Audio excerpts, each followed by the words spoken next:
Assalamualaikum warahmatullahi wabarakatuh. Yang terhormat Bapak Muhammad Subki Hasbi MAG.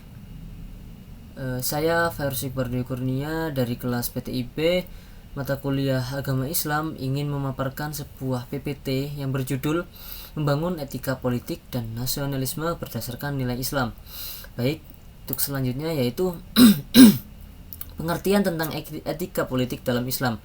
Etika politik dalam Islam adalah cara berpolitik yang dilakukan dengan jujur, adil, amanah, dan mengutamakan kepentingan masyarakat.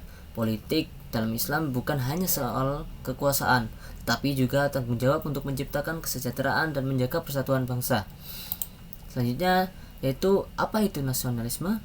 Nasionalisme adalah rasa cinta terhadap tanah air dan bangsa dalam perspektif Islam. Mencintai tanah air dapat mewujudkan dengan menjaga persatuan, menghormati perbedaan, mentaati peraturan yang baik, dan ikut membangun negara menjadi lebih maju lagi. Islam tidak melarang umatnya mencintai bangsa dan negaranya selama tidak bertentangan dengan ajaran agama. Selanjutnya yaitu hubungan etika politik dan nasionalisme, yang dimana etika politik dan nasionalisme saling berhubung, dimana politik yang dilakukan tanpa etika dapat menimbulkan perpecahan, hoaks, dan konflik antar masyarakat. Sebaliknya, politik yang berlandaskan nilai Islam dapat memperkuat persatuan dan meningkatkan rasa cinta tanah air. Contohnya, yang pertama, menghargai perbedaan pilihan saat pemilu. Yang kedua, yaitu tidak menyebarkan berita bohong. Yang ketiga, yaitu mengutamakan kepentingan rakyat dibanding kepentingan pribadi atau kelompok.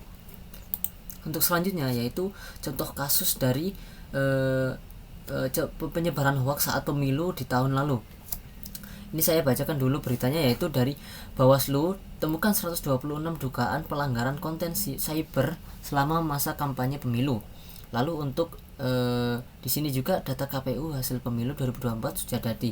Padahal di sini data pemilu belum diumumkan, tapi untuk berita tersebut sudah diumumkan bahwa sudah ada, tapi dari Bawaslu sudah ditangani karena berita itu hoax. Lalu untuk akibatnya yaitu ada yang pertama, masyarakat mudah terpecah karena perbedaan pilihan politik. Yang kedua yaitu munculnya saling hina antar pendukung. Yang ketiga yaitu meningkatkan provokasi di media sosial. Yang keempat yaitu serta berkurangnya rasa persatuan dan nasionalisme. Begitu. Untuk selanjutnya yaitu perspektif Islam terhadap kasus. Saya di sini sudah mencantumkan beberapa dalil, yaitu 2 dalil dari Al-Qur'an. Yang pertama yaitu dari Quran surat Al-Hujurat ayat 6 yang berbunyi, "Wahai orang-orang yang beriman, jika seseorang yang fasik datang kepadamu membawa sesuatu berita, maka telitilah kebenarannya, agar kamu tidak mencelakakan suatu kaum karena kebodohan yang akhirnya kamu menyesali perbuatanmu itu." Lalu yang kedua yaitu pada surat Al-Isra ayat 36 yang berbunyi, "Dan janganlah kamu mengikuti sesuatu yang tidak kamu ketahui, karena pendengaran, penglihatan, dan hati nurani semua itu akan diminta pertanggungjawabannya." Lalu dapat disimpulkan bahwa kita harus meneliti atau tabayun saat melihat berita yang dari kita sendiri tidak mengetahui realitanya, seperti itu. Lalu selanjutnya itu untuk kesimpulan sebuah PPT yang sudah saya sampaikan, yaitu dalam Islam setiap informasi yang diterima itu tidak boleh langsung dipercaya begitu saja, tetapi harus dilakukan tabayun atau mencari kebenaran berita terlebih dahulu sebelum menyebarkan berita tersebut. Sikap ini penting agar tidak terjadi fitnah, hoaks, dan kesalahpahaman di masyarakat, terutama saat adanya perbedaan pendapat politik atau pemilu. Dengan bersikap bijak dalam menerima dan membagikan informasi, persatuan dan kerukunan masyarakat dapat tetap terjaga.